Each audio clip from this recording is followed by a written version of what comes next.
This man had a simple plan to assassinate the president on stage. First, he used a remote control to turn on an electric fan in a room across the building. The fan blew the curtains, immediately drawing the attention of the security personnel. Out of an abundance of caution, the security captain quickly sent someone to investigate. Only after discovering it was just a forgotten fan did they gradually let their guard down. However, they had no idea that this was precisely the diversion the assassin Mike had orchestrated. Next, Mike activated the remote-controlled sniper rifle he had secretly installed 10 years prior. He carefully adjusted the angle, aiming the barrel at the president on the podium. As the crisp gunshot rang out, the scene instantly descended into chaos. While Captain John was searching for the shooter, he suddenly spotted a man charging straight toward the president. John reacted swiftly, immediately tackling the man and pinning him to the ground. Meanwhile, the remaining security members quickly surrounded the president and escorted him to the ambulance. John's attention was completely focused on the subdued man, repeatedly asking him why he rushed at the president. However, he failed to notice a woman in the crowd who appeared unusually calm. Amidst the chaos, she quietly tossed a package under the podium, with the interrogation yielding no results.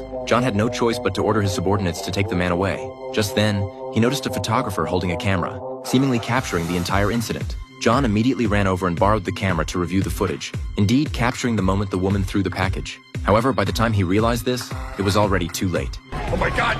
The bomb! In fact, everything had been orchestrated by the terrorists. The only thing the perpetrator never expected was that the person shot was not the real president, but a body double. This was a tactic the president routinely employed to mitigate assassination risks. At that moment, the real president was in a hotel room, watching the live broadcast of the summit on television. When he saw his body double get shot, he couldn't help but break out in a cold sweat. Shortly after, another explosion was heard from the scene, violently shaking the entire building. No one anticipated the terrorists would be so insane, leaving almost no one a way out. Fortunately, the president himself was not present. Otherwise, the consequences would have been unimaginable. However, they didn't expect that the terrorists' plan went far beyond this. The other party had long been familiar with the president's security patterns and had bribed the waiter at the hotel entrance in advance, successfully infiltrating the president's whereabouts. Using the membership card handed over by the waiter, the assassin Mike easily took the elevator straight to the president's penthouse. Just then, the secret agent disguised as a waiter unexpectedly encountered a stranger. After a brief exchange of glances, the agent had no time to react before being shot dead by Mike.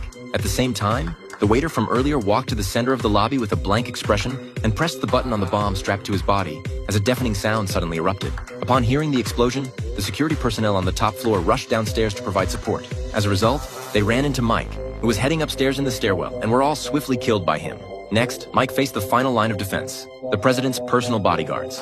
He put on a hood, pulled out a dagger, and took out one person with a sneak attack from behind. Then, he hid behind a corner and used a mirror to scout the bodyguards' positions. Immediately after, he suddenly rushed out from cover and, before the bodyguards could react, fired several shots, instantly taking down 2 people. After the last bodyguard fell, Mike took out 2 explosives from his backpack, stuck them on the door, and detonated them. The moment the explosion sounded, he burst into the room, killed all the officials on the spot, and then abducted the president.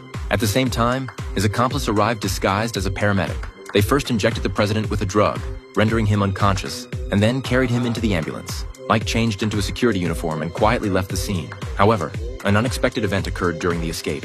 The president suddenly regained consciousness and forcefully struck the accomplice's head with a stick. At that very moment, a little girl who had been separated from her mother in the chaos of the explosion ran crying into the middle of the road. Mike instinctively jerked the steering wheel, causing the ambulance to lose control and roll over. The traffic scene instantly descended into chaos, with the overturned vehicle hurtling toward the little girl. At the critical moment, the photographer from earlier rushed into the middle of the road and leaped to save the little girl, while the ambulance completely flipped onto its side. At this point, Captain John arrived. He initially thought the person in the vehicle was the first assassinated fake president, but he never expected it to be the real president. John swiftly took out Mike and ultimately succeeded in rescuing the president.